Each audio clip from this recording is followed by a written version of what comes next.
Hi friends, welcome to गपशप with Ayesha show पर मैं आपकी होस्ट दोस्त आयशा। चाय पी रही थी और सब काम ख़त्म हो गया था मेरा। तो मैंने सोचा आज आपके साथ कनेक्ट किया जाए।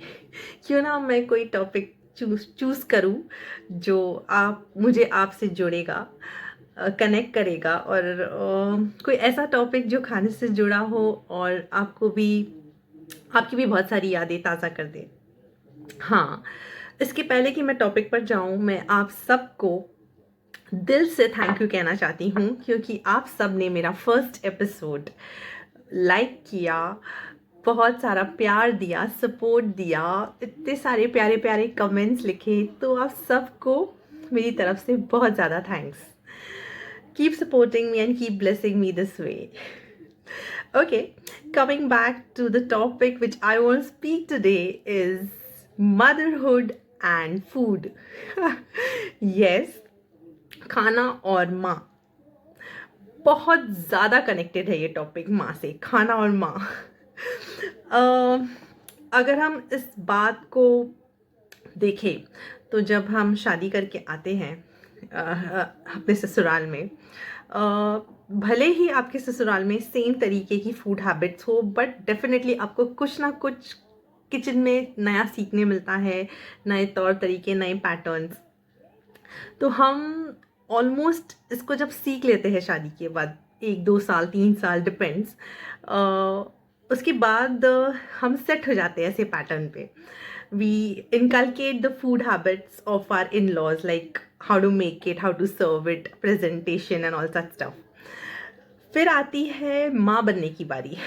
यस, फिर हमारा सफ़र माँ का और खाने का कैसे जुड़ता है, उस टॉपिक पे हम आज बात करेंगे। जी हाँ, मैं अपने एक्सपीरियंसेस भी थोड़े शेयर करूँगी और इन जनरल भी हम बात करेंगे। ऐसा था कि शादी के बाद जैसे कि सब लेडीज़ अपने अपने तौर तरीके सीखती है ससुराल के खाना बनाने के, अपने हस्बैंड को खुश करने के लिए। तो मैंने भी उस तरीके से काफ़ी कुछ सीखा और अपने हस्बैंड को खुश भी किया खाने से। तो फिर बारी आई जब मैंने कंसीव किया, जैसे कि हर लेडी करती है, वो 9 मंथ्स का पीरियड, जब आप पहले दिन से कंसीव करते हैं तब से आप की टोटली फूड हैबिट्स और फूड इनटेक करने का तरीका, बनाने का तरीका सब बदल जाता है, क्योंकि आप एज अ मदर खुद से ज़्यादा अपने बच्चे के लिए सोचते हैं। हाँ, तो फिर जैसे ही ये गुड न्यूज़ ब्रेक होती है, हर लेडी को ढेर सारी एडवाइसेस मिलती है, ये खाओ, ये मत खाओ, वो ज़्यादा खाओ। So you set a pattern in your food which is different from normal life. So from here on begins the journey of motherhood with your kid. So मुझे भी बहुत सारी एडवाइसेस मिली, बट हर लेडी कोई ना कोई चीज़ 9 मंथ्स में जो बहुत पौष्टिक होती है वो लेती ही लेती है एज अ हैबिट। डिपेंड्स आपको क्या एडवाइस अपने एल्डर्स से मिलती है और डॉक्टर्स से मिलती है। तो मैंने जब कंसीव किया, so till the last date, till I conceived, till I delivered, मैंने केसर वाला दूध मॉर्निंग में विदाउट एनीथिंग एल्स, खाली पेट केसर वाला दूध after brushing and a big apple. Consistently throughout I had early morning because I was advised by my elders that the baby's skin will be good, the baby's hair will be good. तो हमारी जो turn हो जाती है life में, यहाँ से शुरू होती है। कई बार ऐसे होता था कि वॉमिटिंग, प्यूकिंग, बहुत सारी चीज़ें होती थी मुझे सुबह, but I use to like no, this is my habit and I will have it. इस तरीके से आपका भी कुछ ना कुछ पैटर्न होगा जो आपने चेंज किया होगा through out the pregnancy period. और बाकी तो जैसे डॉक्टर्स एडवाइस करते हैं हम अपने फूड पैटर्न्स में, सो आई फॉलोड इट डिलिजेंटली, बहुत दिल से मैंने उसको फॉलो किया। और इसके अलावा शाम को नारियल पानी, वो भी फिक्स था मेरा, कुछ भी हो बट पीना है बच्चे के लिए। तो इस तरीके से खाना चेंज हुआ मेरा। और कुछ ओमिट होता है तो गर्म चीज़ें ओमिट होती है। तो वो नहीं लेनी होनी, बाकी सब कुछ पौष्टिक लेना होना। सो सब कुछ बदल गया। फिर आई बारी, बेबी डिलीवर हो गई मेरी मेरी बेटी, और वहाँ से तो समझो सब कुछ ही बदल गया। पूरा किचन एक मिनी किचन बन गया जो मेरी बेटी के नाम पे डेडिकेट हो गया। नॉर्मल खाना तो बनता ही था, लेकिन इतना ज़्यादा माएँ एंग्रॉस हो जाती है किचन में, बोलने के लिए बहुत छोटी छोटी चीज़ें बनती हैं, बट हमारी एक अलग सी छोटी सी दुनिया बन जाती है, जो सिर्फ बच्चा और किचन, किचन और बच्चा, food and the child, and child and food, बस इसी के बीच में हम एक अलग सा संसार बसा लेते हैं। जी हाँ। कुछ समय तक तो बच्चे सिर्फ माँ के दूध पर रहते हैं, और फिर बारी आती है introduction to semi solid food. मैंने अपनी बेटी को बॉटल फीड शुरू कर दिया था कुछ समय बाद, और फिर तरह तरीके के सेमी सॉलिड फूड मिलते हैं मार्केट में, बट हमने वो यूज़ नहीं किए। मैंने खिचड़ी स्टार्ट की थी, लेकिन सबसे पहला फूड जो मेरी डॉटर का सेमी सॉलिड फूड था, जो उसने 7th मंथ या 6th मंथ में स्टार्ट किया था, मुझे फूड अच्छी तरीके से याद है, मैंने उसको फर्स्ट सेमी सॉलिड क्या दिया था। घर के बड़ों ने कहा था कि ग्लूकोज बिस्किट को दूध में घोल के दे दो, so that was her first semi solid food, और उसने बड़े चाव से खाया था। सो वो हमारे किचन में एक अलग सा सेक्शन बन गया था। छोटे छोटे बर्तन, छोटे छोटे स्पून्स, एक अलग सी छोटी सी क्यूट सी दुनिया बन जाती है माँ की। और नॉर्मल खाना तो बनता ही है, बट उसमें कोई इम्पोर्टेंस नहीं होती है। बनाने के लिए बना रहे हैं, दिल से बनाते थे, बट बहुत ज़्यादा ध्यान माँ का बच्चे में लग जाता है। खाना, बच्चे को सब कुछ प्रॉपर टाइम पे देना। सो ये हुई बात मेरी बच्ची की पहले सॉलिड फूड का, जो था ग्लूकोज बिस्किट, और दूध में घोल के मैंने उसको दिया था। इतने टाइनी टाइनी स्पून्स आते हैं, वो एक एक स्पून इतने प्यार से हम अपने बच्चों को देते हैं कि कुछ ज़्यादा नहीं हो जाए, कुछ कम नहीं हो जाए, it becomes a 24 hours task. So आप सबने भी ये सब कुछ एक्सपीरियंस किया होगा। आपको भी याद होगा कि आपके बच्चे ने सबसे पहला सेमी सॉलिड फूड क्या खाया था। फिर बारी आई जूसेस की। तरह तरह के फ्रूट जूसेस मैं निकालती थी उसके लिए। एप्पल जूस तो बहुत बनता था, ऑरेंज जूस, फिर सूप्स, फिर दाल के पानी, दाल उबालने के बाद हम उसको स्ट्रेन कर लेते हैं, उसका प्योर प्रोटीन पानी, कभी चम्मच से खिलाना, कभी बॉटल में देना। सो किचन में तो इतना मेस हो जाता है जब कोई बच्चा घर में आता है। So you are like the whole world aside, and your baby and your kitchen. और किचन में भी प्राइम इम्पोर्टेंस बच्चे की हो जाती है। तो ऐसा है कि कई बार मेरे हस्बैंड का फ़ोन भी आता था, या मेरे इन लॉज का, या मेरे फ्रेंड्स का, कि क्या कर रही है। तो मैं कहती थी काम कर रही हूँ, बिज़ी हूँ। तो अच्छा क्या बन रहा है? तो जितनी बार मुझे पूछा जाता था क्या बन रहा है, नॉर्मल खाना मैंने नहीं बताना होना जो मैं बनाती थी। इतना ज़्यादा हम खो जाते हैं इस दुनिया में, तो मेरा आंसर हमेशा होता था खिचड़ी बन रही है। तो खिचड़ी becomes the biryani of every home which has a small baby. तो खिचड़ी सुबह फ्रेश, रात को फ्रेश, बच्चे को स्टेल नहीं देना है।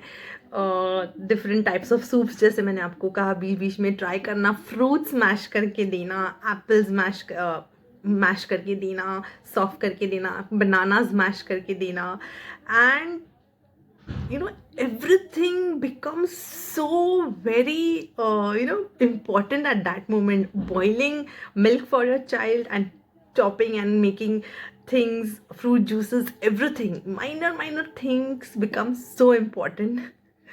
तो और कहीं जाना, और सेकेंडली जब हमें किधर जाना होता है बच्चे के साथ, सपोज कोई पार्टी में या कोई शादी में, और या कोई वेकेशन पर, पहली बात मेरी तरफ से वेकेशंस हमेशा नो होती थी. My husband use to come with a proposal.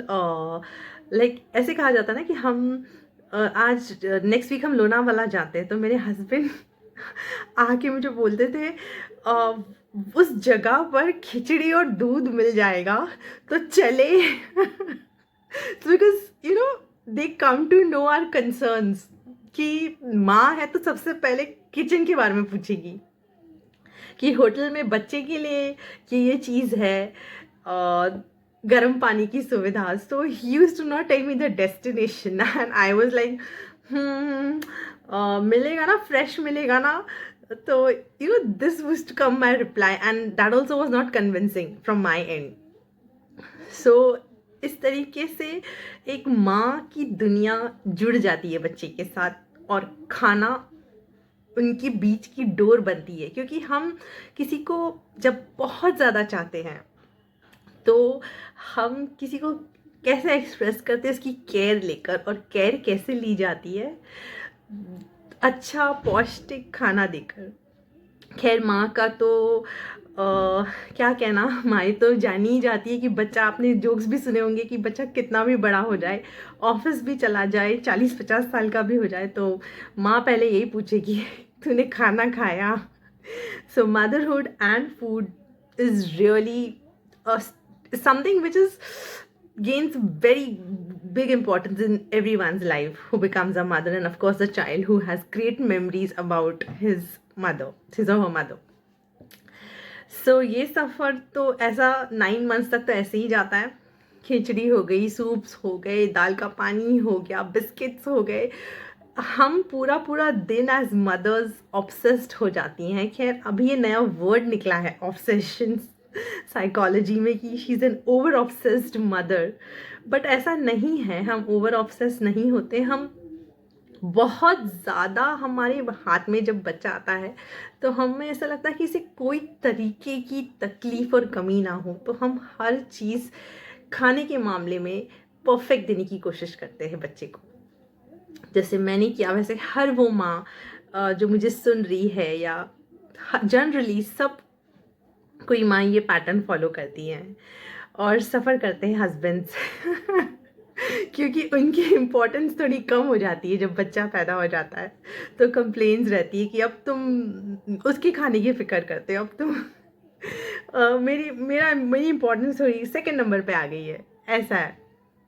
Just kidding. सो इस तरीके से एक बच्चा जब 12 मंथ्स तक का हो जाता है तो ये हमारे किचन के पैटर्न्स बदल जाते हैं. फिर बारी आती है बच्चा नर्सरी में आना है, तो यहाँ तक का सफ़र तो सेमी सॉलिड फूड से इंट्रोडक्शन टू वेरियस सूप्स तक हो गया. फिर आती है बच्चा नर्सरी में आता है, 3 साल का हो जाता है. फिर कंसर्न की माँ के कंसर्न्स हर जगह वही रहते हैं कि टिफ़िन में क्या डालूँ. फिर टिफ़िन की शॉपिंग होती है. क्यूट टिफ़िन्स लेकर आते हैं स्पून्स के साथ. टिफ़िन में कंपार्टमेंट्स है कि नहीं, ये हर माँ की थिंकिंग होती है. आप सोचो तो देखो, आपने भी ये सब कुछ सोचा होगा जब आपके बच्चे ये सब एज से गुजरे होंगे.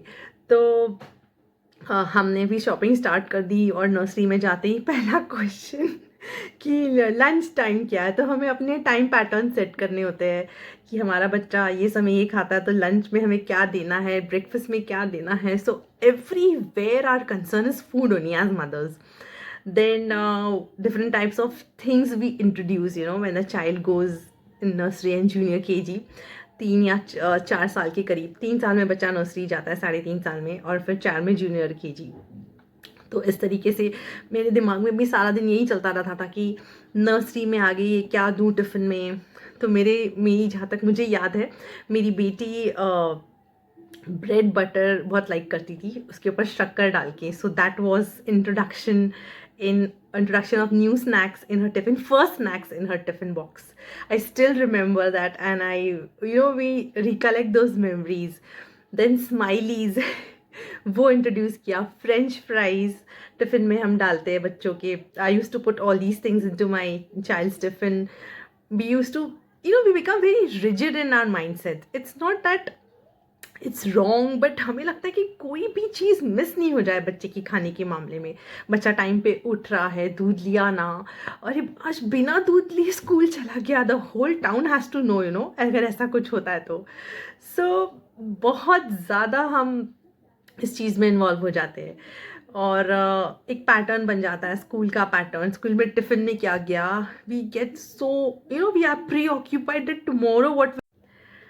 और एक बात जो आप लोग सब लोगों ने भी गो थ्रू की होगी, जिसके बारे में मैं भी बता रही हूँ।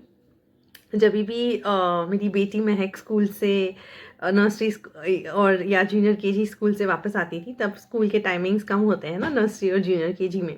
तो टिफ़िन बॉक्स हम देते हैं, तो निकलने के बाद पूछा जाता है कि बच्चे आपने आज क्या सीखा बच्चा, ABCD सीखी कि 1 to 20 सीखा।